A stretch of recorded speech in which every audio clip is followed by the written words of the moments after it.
Hey guys, it's Tim from Pro Wrestling Unlimited, and tonight was Monday Night Raw, so let's talk about Raw. Nick, what's going on? What is going on, guys? Another Monday, another Monday Night Raw review.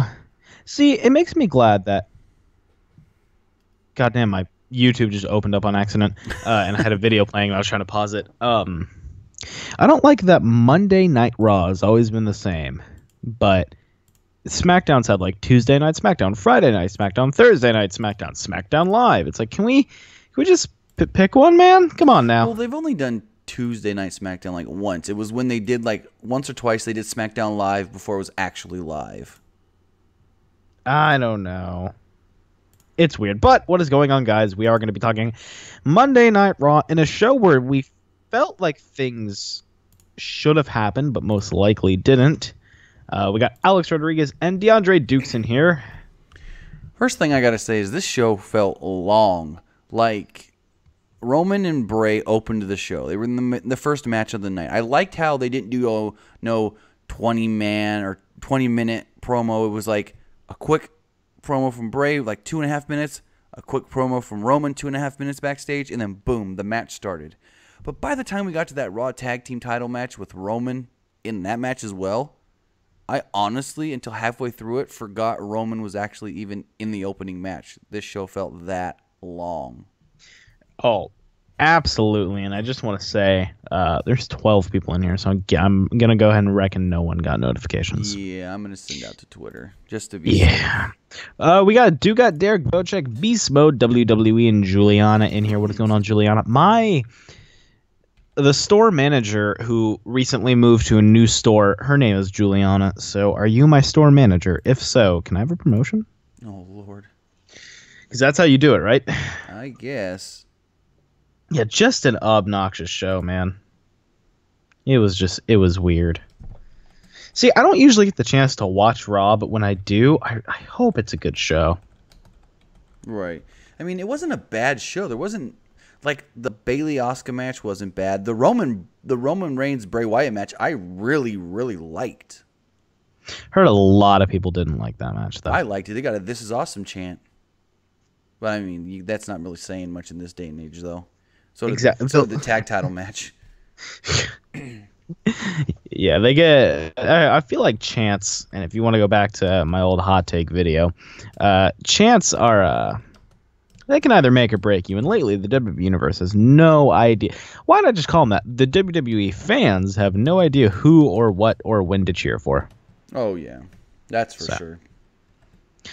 Juliana says Raw usually drags because it's 3 hours. Well, I feel like that's... I mean, of course that's why it feels like a drag sometimes, but at the same time, like, there's nights when there's stuff happening, it doesn't feel like it's 3 hours. Like, when you watch... Exactly. When you watch a football game, the football game doesn't feel like it's almost 2.5 hours long because there's always stuff happening. You look at the clock, and yeah, it's been 2.5 hours. But you know, when there's good things happening, it's like that expression: "What time flies when you're having fun." When you're enjoying the show, time's going to go by fast. But when the show's bad, it's really going to feel like it's dragging on and on and on and on and on. Right. Exactly. But check your Twitter really fast as I start recapping this Roman Reigns. I did. You saw it? I just looked at it. Yes. Yeah. Go home, damn it. That scared the crap out of me when Kurt yelled, "Damn it." I jumped off my couch a little bit. I'm not going to lie. Let's go ahead and break down Raw. All right. So the show opens up, and I liked, like I said, the way they did the really quick Bray Wyatt promo. You know, the normal, no back around, just the spotlight on Bray. I don't know what he said. Probably something about winning the chamber. I don't know. It's that Bray Wyatt dialect. It's that confusing gibberish. And then all of a sudden, fades out, and you got Roman Reigns standing in the locker room cutting a little promo about how he's going to beat Bray Wyatt and go on and win the Elimination Chamber and then go on to WrestleMania. And cool. And I'm like, okay, that's it. Awesome. Better than having two guys go out there and cut a 20-minute promo that no one cares about. Just get straight into the damn match. So the weird thing about this match was they kept cutting. Well, I mean, it made sense, but it didn't make sense. They kept cutting to the back of Matt Hardy in some weird, I guess, woken womb. It almost looked like a womb. Not a room, but a womb. Interesting. And he had a little monitor sitting on a table. He was watching the match. And it cut back like 3 or 4 times. And for some reason throughout the match as well, Bray kept looking up towards the top of the ramp like he was waiting for something like Matt to come out when Matt didn't even come out up there. Anyway, it was weird. So anyways, match goes on. Really good match, like I said. Early on in the match, there was a shoulder bump into the post. Reigns rebounded from it with a clothesline and attempted the drive-by, but was caught by Bray Wyatt and was clotheslined onto... Oh, it was clotheslined on the apron, and then Reigns threw him into the ring steps. Reigns escaped a chin lock with a Samoan drop. I can't talk right now. Reigns then attempted his 10 clotheslines in the corner, but Wyatt grabbed his arm at about, I think it was the 5, and blocked it. Bray then attempted a superplex and brought back one of his old catchphrases as "anyone but you, Roman," from when they had, what was that, 2015? 14, I believe. That makes sense. Yeah, it was. It was 14. Because Scratch logo era. Yeah, because Seth broke up the Shield in 14, feuded with Dean. They needed something for Roman, so he did the whole Bray Wyatt thing. Which I really liked, to be quite honest with you. All right, so he said, "Anybody but you, Roman." But then Reigns landed a series of headbutts, then followed that with a Liger Bomb for a near fall. Reigns called for the Superman Punch, and they kept playing up during this match. These guys had a heated rivalry back in the day, and I think we're having stream issues. What happened? It says stream's down. If the stream did go down, I have been having internet issues all day. Comcast has been trying to fix it. I don't know what happened. Stream resumed. All right. I do apologize, guys. I have been having internet issues all day. Comcast is supposed to come out tomorrow to fix it. So Comcast. Yeah. So yeah, stream's offline apparently. It should be back now. It's showing me that it's back. So where was I? Oh, Bray Wyatt. They played up throughout the match that Bray Wyatt and Roman Reigns have had this long history, this long feud. They know each other perfectly, and they can reverse everyone's stuff. And Reigns went for a Superman punch, but Wyatt reversed it into a spiky Uranagi, followed by a senton for a 2 count. Then there was a "Let's Go Bray" chant in the crowd, which kind of baffled me for a second. But then I was I can't tell if it was sarcastic or not. Well, at first I was like, "Let's go Bray" chant, and then I like looked at the screen and go, "Oh, it's because it's a Roman Reigns match, and they don't want to chant for Roman Reigns." Also true. So Wyatt went for a Sister Abigail, and Roman countered that with a schoolboy. They just kept playing up the whole, they know each other so well because of their history. Yeah. Which, I mean, I can appreciate. Yeah, but it was, what, 4 years ago? Well, 3.5 years ago? That's fucking history. I mean, if they were going to bring back Batista and revive the feud with Triple H, you're going to have to go in a few years ago, right? That's different. They had a lot of history. This was like a 2-month feud that only had like 3 matches. Anyway, that's nitpicking anyways. Why the fuck are you nitpicking? I don't know. We always nitpicking. Anyways, the announcers then pointed out that something was off with Bray Wyatt, and he hasn't felt himself over the past couple of weeks. Wyatt then picked Reigns up for another Sister Abigail, but Reigns got out, ducked a clothesline, drilled him with a spear, a lot of boos, and got the win. Roman Reigns going on to the Elimination Chamber. Afterwards, Matt Hardy came out from behind and hit a twist of fate on Bray Wyatt, and then did the delete chant. The twist of fate just looks like such a painful move, not to receive, but for Matt Hardy to give. He just looks like he's in pain. Matt Hardy always looks like he's in pain, though. He limps to the ring. He really does. I guess it kind of plays with his character as well, the whole limping thing, but still, it just kind of looks sad. So in the same way that Undertaker limps from the fucking ring. Right. So then we had a backstage segment with Seth Rollins and Jason Jordan. Rollins said Jordan was injured with a bad knee and bad neck. Rollins said tonight was their first rematch against Sheamus and Cesaro, and he wanted to make sure Jordan could go because he didn't want to repeat what happened at the Royal Rumble.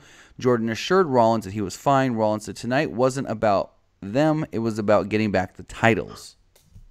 And Rollins had a cool shirt on. It said Iowa's own, and it had like the Seth Rollins logo. It's pretty cool. A couple people debuted new shirts. I know Bailey has a new one that says "Hugging is my business."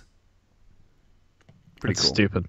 I like that. We had two different opinions on that shirt, didn't we? Sasha has a new shirt too, but she didn't wear it tonight though. I saw it on Shop though. Lucka Troller says, I just got my notification. What the fuck? Yeah, no. 10 minutes in.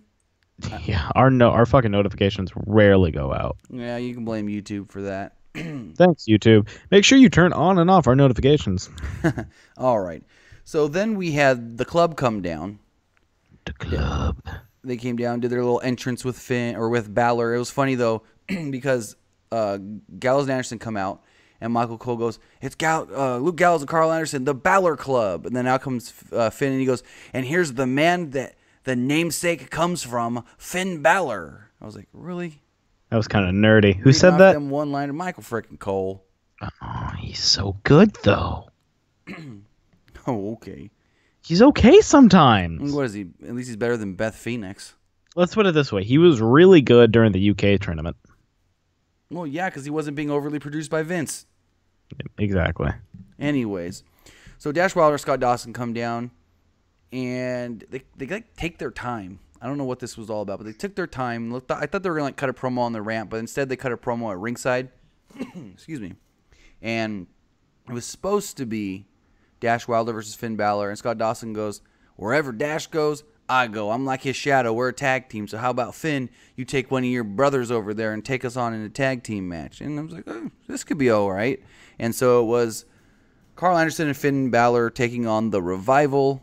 I don't know what happened, but like Luke Gallows went to get out of the ring, and he got out really, really slowly. He like went over the ropes, and then he like got down on one knee on the apron, then got down on the other knee on the apron, and then got down one leg at a time off the apron. It was like, are you hurt or something? Like he I don't know. Gingerly got out of the ring. It was weird. Mm-hmm. I don't know if I was the only one to notice that or not, but anyways, match starts off. Balor got heat with Dash and Dawson working over his shoulder. It was funny. Michael Cole goes, they're working over the shoulder of Finn Balor, and we know Finn Balor has shoulder issues. Yet they're working over the shoulder he didn't injure. I'm like, oh, good one, Michael Cole. I guess it's just small stuff where people know. People know he had a shoulder injury. They just didn't know he had a right shoulder injury or a left shoulder injury. When you hurt your right shoulder, your left shoulder hurts too. It's a symmetrical thing. The left one actually gets stronger, believe it or not, because I don't know where the fuck I'm not a fucking doctor. Anyways.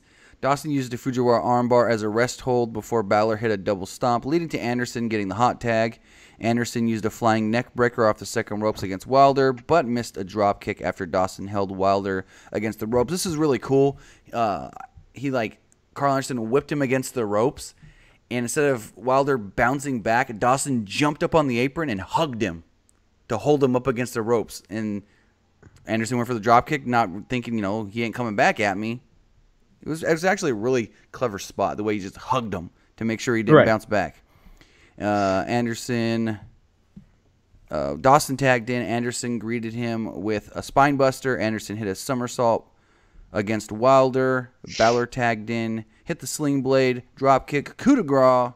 Revival lose again. Yet before the match... I do want to say something, though, before you go on. I do want to say something. We can kind of make this his own video later, maybe.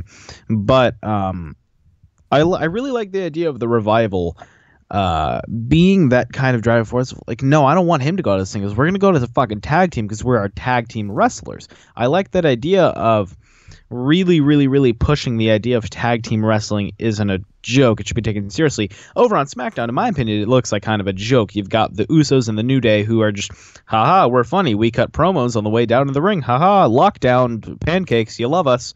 But I feel like on Raw with the Revival, you've got actual guys that are like really good top heels. You've got Finn Balor, who's a great wrestler, Carl Anderson and Luke Gallows, who are great wrestlers. You've got V-Bar, which who are relatively good wrestlers, and you got Seth and whoever the fuck his flavor of the month is. They're usually relatively good wrestlers. So I feel like the tag team division really looks a lot better over on Raw than it does on SmackDown, and overall it looks just better, if that makes more sense. Right, and the one thing that I think makes it look better on Raw is because they've been using Seth Rollins, Dean Ambrose. They've been incorporating The Miz kind of when they were doing the stuff at TLC. They've had their tag team champions incorporated in main event stories, and that's one thing that makes those titles seem a little bit more relevant. Yeah. Wow, I never thought of it like that. That's a Yeah. really good point. When you wow, think of that. When you use people that are supposed to be important in important settings, they get over as important. What?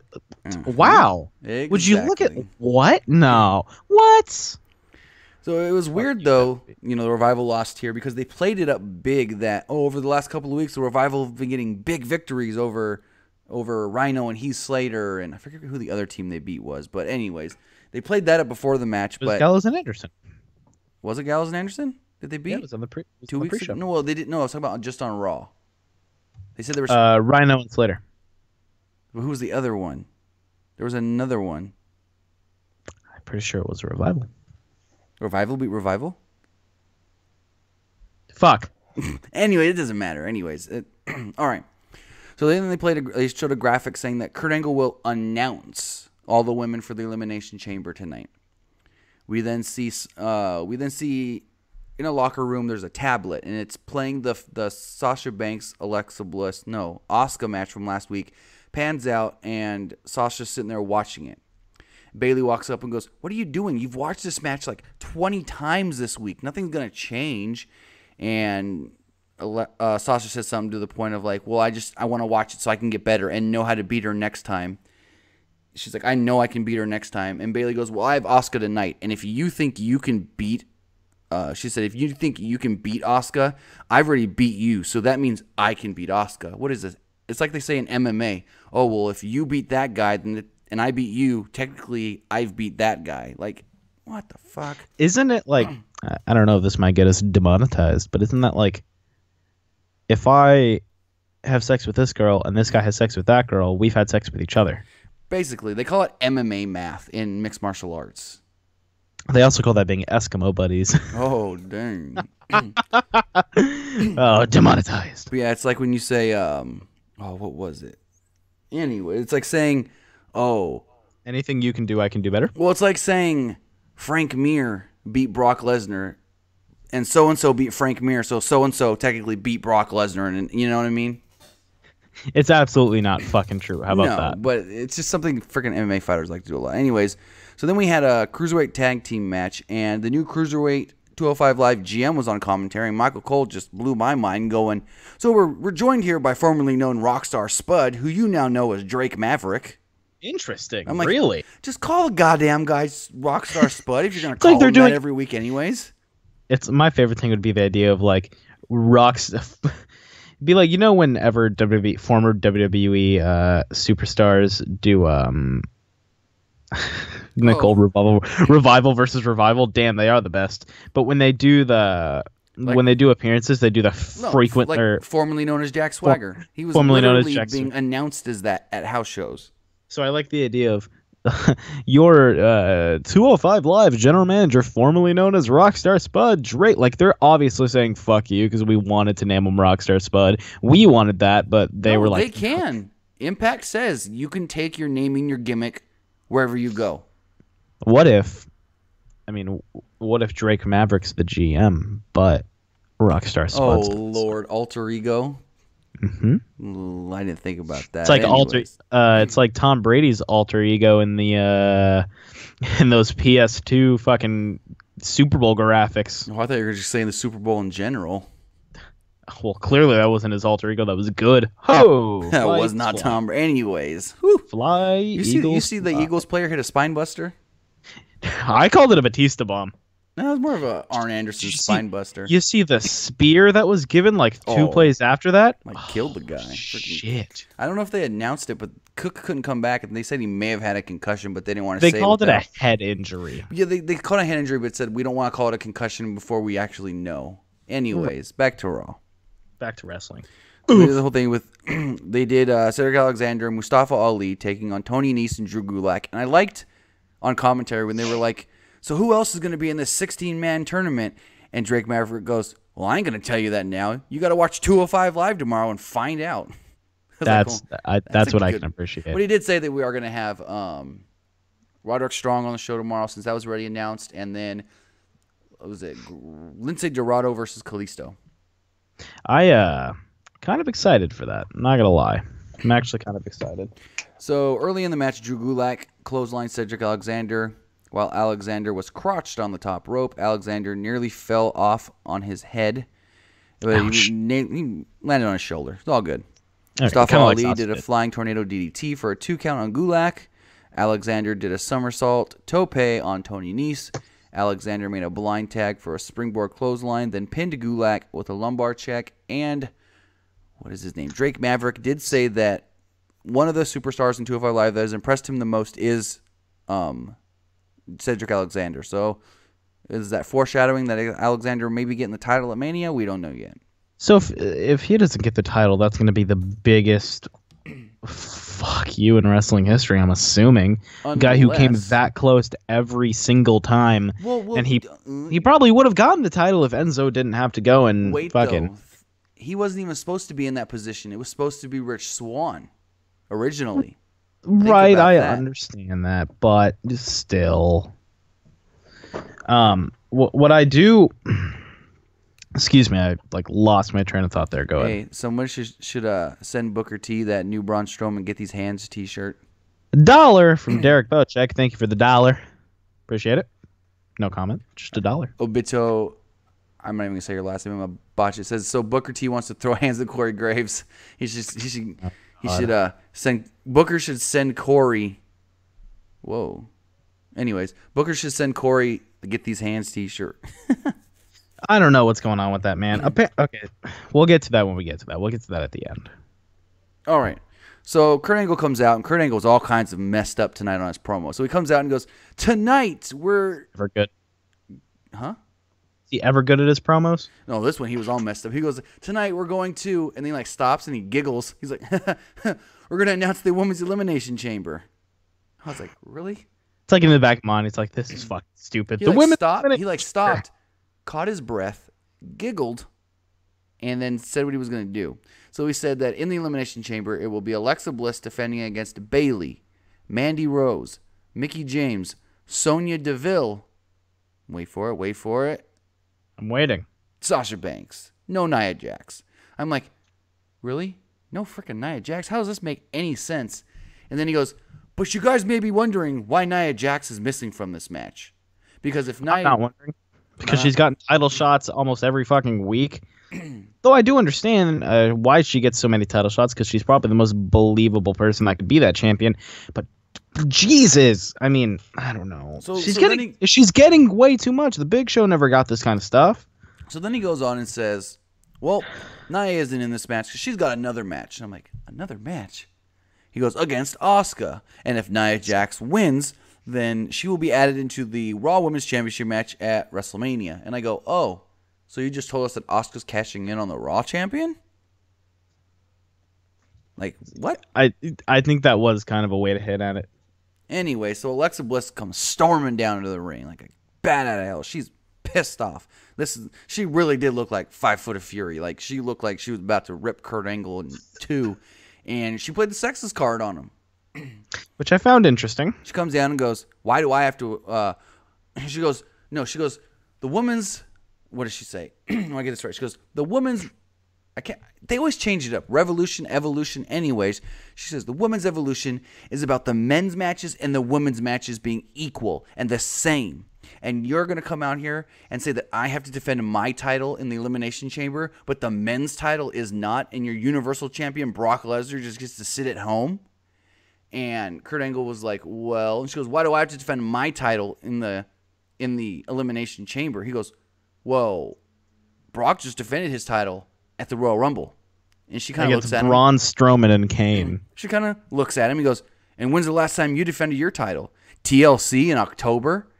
And she kind of gives him a look like, get fucked. She kind of gives him a look like, oh, you right. And then comes back at him and goes, yeah, well, you make the matches and you haven't booked me in a title match. So it's like, oh, so much for your comeback, Kurt. Now, yeah, that's what kind of pisses me off. It's like, clearly we all know who, I mean, Angle has to have some creative input on these matches. And his comeback in, what was the last time you defended your title? Like, we're all supposed to randomly suspend our disbelief for that 2-minute, what felt like 4-hour-long promo that Alexa Bliss chooses when she wants to defend her title. Because if that was the case, no one would defend their title until the 29 days are up, or until the day No, before and the hey, 30-day. unless you're Roman Reigns who says, I'll defend this title every week. Which When he I was the love IC that. champ. I mean, he defended it at house shows. I don't think he had a match where he didn't defend that title. Right. Which I mean, people didn't really consider him an IC champion, which kind of bugs me because it's like, I mean, dude didn't really do much for the title, but he was still an IC champion. But I don't know. So she did the whole thing where you make the matches, and then Kurt goes, well, to be honest, I've never thought I had to compare you and Brock Lesnar. I kind of laughed at that one. And he goes, but I'm not going to make this decision. You're right. It's not fair. I'm going to let the fans decide. So he said, hey, do you guys want to see the women's title on the line inside the Elimination Chamber? And they all chanted yes. He goes, well, there you go. And she walked off mad. But that wasn't the last time we saw Alexa Bliss. And the other time we see her here later on in the show baffled me a little bit. Like, I didn't know what was going on. I got a question. Yep. So if Asuka is going against Alexa, theoretically this means that Rousey is going up against Charlotte. Not necessarily, because there is the plan of possibly doing Rousey and a tag partner against Stephanie and Triple H. Okay, because then I was going to say, what does that mean for Carmella? Well, if this Rousey Charlotte thing ends up happening, what does that mean for Carmella? What about it? She has the Money in the Bank briefcase. They're not going to have both Money in the Bank winners lose. Oh, you're saying if Charlotte were to lose her title at WrestleMania? Theoretically, she would have to lose the title because there's no way that Ronda's losing, technically 3 matches in a row and UFC bouts. And I don't know if they're going to go Ronda in a singles match. I think they protect her as much as possible. And putting her in a tag match is less she would have to do. I think that's very smart. So is Asuka heel or not? Asuka's kind of a tweener in the same way that Asuka's not a heel. Asuka's not a face. Asuka's Asuka. Asuka's like a Stone Cold type person. Basically. In my opinion. Stone Cold 1998. Yeah, there you go. She can do whatever she wants, and the crowd's going to just love it. Anyway, let's continue. So John Cena cut a cell phone promo. Love it. Pretty much said, I'm on my way to WrestleMania, and there's a couple things I need to do. Qualify for Elimination Chamber. Check. Win the match tonight so that I can enter last. Gonna do that. Win the Elimination Chamber, go on to WrestleMania. Corey Graves then dropped a line to Coachman about watching what he says or else he'll get demoted to local radio. Obvious what that was about. I like it. I like it. I didn't hear that when I was watching because I stepped away for a second between matches, but yeah. Good old local radio. When's Booker's show come on next? Dude, I couldn't. Whew. Meet him in a Starbucks. Oh, fuck. So we had Asuka versus Bayley. Bayley did a flying head scissors through the ropes to the floor at one point, then threw Asuka into the barricade. Huh? A flying head scissors through the ropes. Yeah. She did flying head scissors, and Asuka went through the ropes. Oh, I thought you meant she flew through the ropes. No. I get in the head scissor position. I can get where you can get, the way I said it. Anyway, so she did a flying head scissors on Asuka. Asuka went through the middle ropes to the outside. Then she threw Asuka into the barricade. Bayley hit a suplex, and she looked dominant, and the crowd was liking it. Asuka then hit a knee to the head, kick to the back, and a butt bump, followed by the Shining Wizard for a 2 count. Asuka missed a missile dropkick, and Bayley hit the knee to the head for a 2 count. Bayley then attempted a draping DDT, but Asuka countered it into the Asuka lock. Bayley dropped Asuka on the ropes, so getting out of the Asuka lock. Bayley jumped from the apron to the floor to the outside, and Asuka met her there and kneed her in the head. And this looked like a stiff knee that Bayley took on the outside. Absolutely. I saw the gif of it. It looked brutal. So they get back in the ring. Asuka tried to clamp on the Asuka lock, but Bayley rolled backwards and trapped Asuka's shoulder down for a 2 count. And it was weird. I'll get to it in a second. Asuka then puts on the arm bar. Bayley taps out. Bayley loses, Asuka wins. But it was weird. They go back to it and they go, wait, did Bayley actually win? Did the referee really count 3 and we just didn't see it? I'm like, what the hell are you talking about? And so they show the replay and it's 1, 2, 2.5. I'm like, what was the whole point of this? Are you going back to Bayley Asuka later or something, saying Bayley almost beat her? Like, it didn't really make sense to me. That's what I'm thinking, but I don't think legitimately Bayley could ever beat Asuka. Bayley lost to her twice with the NXT Women's Championship on the line. I don't see Bayley beating anybody, to be quite honest with you, because she doesn't she has that much. I don't think she can beat Dana Brooke. Yeah. So after the match, they just stared down. Asuka went for the handshake. Bayley looked frustrated and shook her hand, but still was a little angry with herself, I guess you could say. Mm-hmm. Sheamus and Cesaro cut a promo in the stands from before the show. Said that tonight they weren't facing Jordan and Rollins. They were facing the pretty boy and the daddy's boy. And that they were going to kick Jordan's head off tonight. I like it.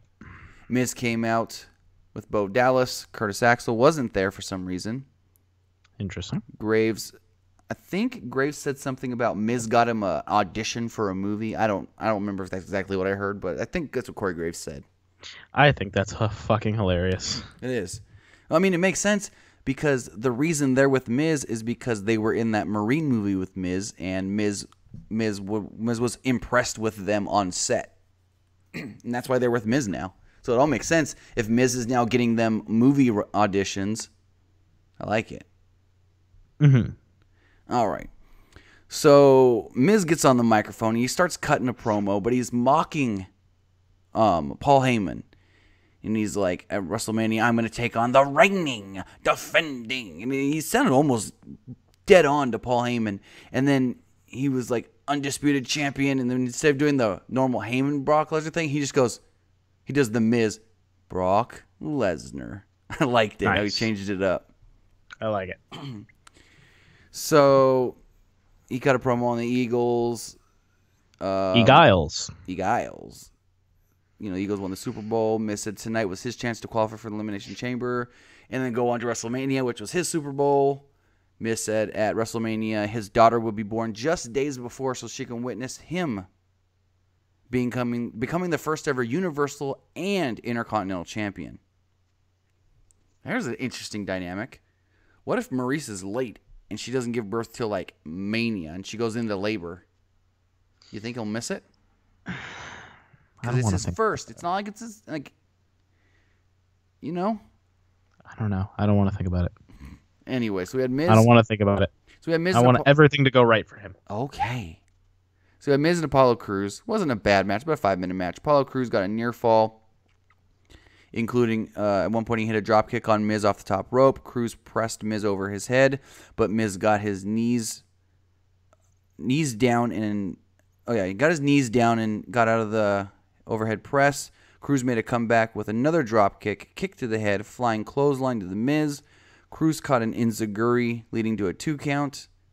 Miz tried a clothesline to the corner, but Crews caught him, slammed him, standing moonsault he did a standing moonsault, got to his feet, standing shooting star press. Mm-hmm. When you look at Apollo Crews, do you think does he look like, because of his body, he doesn't look like someone that could just stand there and do a shooting star press? No, I think Milk Dud. I think Milk Dud with legs. Wow. Anyways. So Miz kicked Crews' left knee and attempted to do the Skull Crusher finale, but Crews turned it into a victory roll for a 2 count. Crews attempted to kick over into the corner, but Miz crotched him off the top rope and got a pin with a Skull Crushing finale. And Miz is down in the Elimination Chamber. One step closer to the Royal Rumble. Or no, WrestleMania. My bad. So then, my mic just went out. Rip. You're good. I can still hear you. No, it's my computer mic. Oh.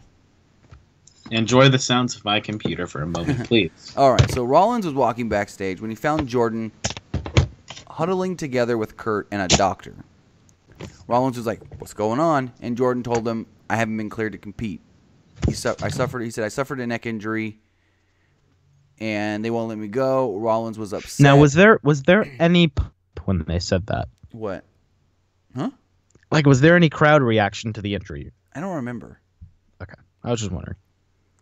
Rollins said that he was upset that Jordan went back on his word about them being because earlier in the night he said he was good to go. So Rollins was like, well, you said you were good. What's going on with this? He asked Angle if he would get a new partner. Angle wondered if he could find one in time. And all of a sudden, here comes Roman Reigns. Big dog. Just out of nowhere. And Kurt said, fine, here's your partner. So we had It's not like anything happened at the Royal Rumble between the two of them. Hey, they played it off like, well, you got me. Because he smirked and laughed when Roman eliminated him. That was weird. I don't know. All right, so 13-minute match. The crowd kind of booed. Well, not really booed. It was more like a, really, this guy again? When Reigns came out. Yeah, I wouldn't doubt it. And what were you saying about the second point that Roman came out for his match? Huh? You were saying this show drawn on really long. Oh, yeah, and you like Roman comes out for this match, and the show felt so long that I had forgot that Roman was in the opening match of the night. I was just like, sad. I'd like halfway through this match, I go, wait, this ain't the first time we've seen Roman tonight. God damn, this show's been long. Yeah. So early on in the match, Reigns called for the Superman punch on Cesaro. At this time, Rollins tried a top rope move on Sheamus, who caught Rollins on the floor with an Irish curse backbreaker. Cesaro threw Reigns into the dasher boards on the outside. Cesaro covered Reigns after a double team of White Noise, but only got a 2 count. Cesaro attempted the neutralizer, but Reigns countered into a Samoan drop. Rollins got a big pop from the hometown crowd when he got the hot tag, but Sheamus knocked him off the apron. Then Jason Jordan comes out like, bro, I thought you were hurt. What the hell are you going to do out here? Moral support. I guess. I mean, anyways, it all makes sense. So, where was I? At one point, Sheamus on the top rope went for a leg drop, and Cesaro on another top rope went for a leg drop as well. Rollins hit the sling blade for a 2 count. Rollins went for the curb stomp, but Cesaro moved out of the way just in time. Rollins came off the second rope for a suplex, followed by the Falcon Arrow. I love that spot when he does it. I've always thought that should be like his finishing type thing. You do the superplex off the top rope, right into the Falcon Arrow. It's always been a great move. Yeah, I'm a big fan of it. So at this point, it looked like, Rollins and Reigns are in control. They could win this match. And what happens? Sheamus and Cesaro says, screw this, and they go and grab their tag titles and like they're going to walk off. They're like, yeah, we'll just get counted out and keep our titles. And there's Jason Jordan standing there. And it's like, okay, move out of their way. And what does he do? Punches them both right in front of the referee. Referee calls for the bell. Sheamus and Cesaro win by disqualification. So Reigns is in the ring like, what's going on? And Seth Rollins leans out and goes, what the hell are you doing? What was that all about? Pissed off as all kinds of hell. Yeah. So then we get a Braun Strowman selfie promo. And I'm pretty sure we're going to get a shirt that says like Braun, the last man standing, because that's his new thing. He was like, last week against Kane, I was the last man standing. Tonight, I'm going to be the last man standing. And then in the Elimination Chamber, I'll be the last man standing when I go to WrestleMania and become the Universal Champion as the last man standing. So I wouldn't doubt it if we get a shirt that says like Braun is the last man standing. I see it. I dig it. So we go backstage, and Rollins is just livid, yelling at Jason Jordan, calling himself a son of a bitch. Angle then tried to play peacemaker, and Rollins was not having it. And so finally, Kurt just goes, damn it, go home. I was like, that's when I kind of jumped out of off my couch for a second. He was like, you go home and you stay home until you're medically cleared. So, hey, they did the injury angle. And right before Seth Rollins walks off, he looks at Jason Jordan and goes, I'm a little upset I wasn't the one that hurt you. Oof. So, setting up Jason Jordan versus Seth Rollins sometime down the line. I mean, it was the plan. It was a tentative plan for Mania. So, yeah. Minute and a half match. Nia Jax defeated a jobber named Vanessa Floyd. Fucking, I don't know where I was going there, but anyway. What was I gonna say? May Devante? Huh? Main event yet? Oh. No, so afterwards Renee Young comes in and interviewed her about the match with Asuka. She said that she wasn't worried about Asuka because she's the only woman in the back that's really not afraid of Asuka. All the other women are. She says she can defeat Asuka, even though she's lost to Asuka in NXT. And then she says she would finish Asuka, and she wasn't going to be the Empress anymore. She wasn't going to be the Empress of tomorrow anymore. She would be the Empress of yesterday. That's pretty good. Cheap line, but Yeah. I mean, effective line. Got the point across. We then had Mickie James versus Sonya Deville. And right at the beginning of the match, Mickie kicks Sonya right in the face, and Michael Cole goes, "Oh, I think she just broke her nose." That kick was so stiff, but she seemed fine. There was no blood, no nothing. You know, when you break your nose, you bleed instantly most of the time. So, anyways, Mickie then jumped on her and just started wailing on her, and like they played it up there like, Sonya Deville, the former mixed martial artist, has never had this kind of fury on her early on in a competition before. And so finally both women got to their feet, and Deville landed 2 knee strikes to the head, which James barely sold. She then got a schoolboy for a 2-fall. And then she schoolboyed her again for the victory. Afterwards, Paige and Mandy Rose jumped in and attacked Mickie James. And this is where I said I was confused by Alexa Bliss. So Absolution is in there beating down Mickie James, and Alexa runs down and pulls Mickie out of the ring. And she's walking up the ramp with her. She's got her arm around Mickie. Are you okay? Are you fine? Are you good? Are you good? And Mickie kind of looks at her like, "You're Alexa Bliss, right? What are you doing helping me?" Yeah. It was very weird. Like, I get you can say they had history because Alexa technically brought Mickie back in on SmackDown, but it just made no sense whatsoever. And I loved Mickey's facial as far as, wait, you know I'm a babyface and you're a heel. Yeah.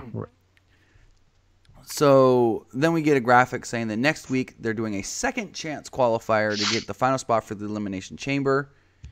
And it will be a fatal 4-way with Balor, Wyatt, Hardy, and Cruz, which I would expect Balor to come out victorious. Wyatt, Balor, Hardy, and Cruz. Exactly. That doesn't sound like the most boring piece of shit match you've ever heard of. Wow. And here's another thing that baffled me tonight. Elias.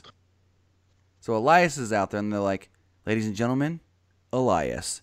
And I want to say it was almost 2 minutes. He just plays a little riff on the guitar. No words, no nothing. Plays it, finishes, crowd pops. Good. Crowd pops, and he goes, "Thank you, but I didn't expect that I'd be playing for such a, what did he call him? He said something like low, he basically called him low rent. And they booed him. And then he goes, "But WWE stands for," and the whole crowd, "Walk with Elias." And he goes, so he gets this look on his face like, wait, they actually did it? So he goes, "Wait, what does WWE stand for again?" And the entire crowd's just, "Walk with Elias." And he goes, "Yes, but usually I fly over and fly past small towns like this." Like, he gets the cheap pops. Like, he's trying to find a way to, like... He's like, "Crap, they're cheering for me. How do I get heat back on myself?" So he starts to play guitar. He's like, "I got a song. The song's not really for you guys, though." So he starts playing this song. And as soon as he starts playing the guitar, and you kind of hear cheers a little bit, and soon as he sings, they just boo the crap out of him. Like, they like his guitar playing, I guess. They don't like his vocals. Exactly. So John Cena cuts him off. Braun Strowman comes down. And what happens? Elias just jumps out of the ring. And Corey Graves goes, "That's the smartest thing I've ever seen Elias do in his life. I wouldn't want to be in there with Braun Strowman." Braun Strowman. So they start the match off. John Cena, Braun Strowman in the ring.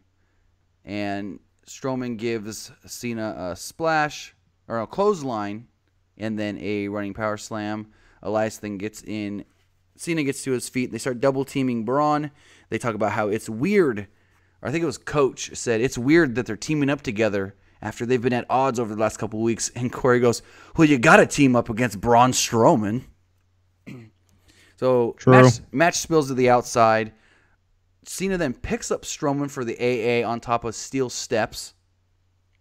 Get back in the ring. And Cena and Elias go at it for a while before Braun just out of nowhere jumps back in the ring. And as he jumps in the ring, Elias then jumps back out. So good. Strowman hits John Cena with the power slam. Elias then runs in, throws Braun out of the ring, jumps on top of Roman. 1, 2, 3. Elias wins. Cena. Huh? Oh, yeah, he pins Cena. Cena. Pins Cena. Elias Roman wins. He will now come out 6th in the chamber. Got the best spot you can. And they praised him. They were like, hey, that was a great move by Elias. And so Elias gets up. Before he can even say it, stop streaming.